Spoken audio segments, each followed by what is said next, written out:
插件到手后，我面前这台是 LAGENIO Rhino One Pro。现在我来演示一下怎么把狗狗账号从这台设备上移除。首先打开设置，然后找到并选择账户。在角落你会看到密码、密钥和账户。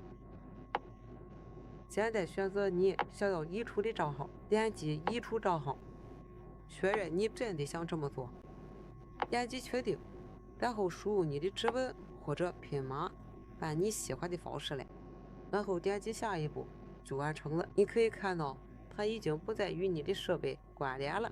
感谢大家观看，请订阅我们的频道并点个赞。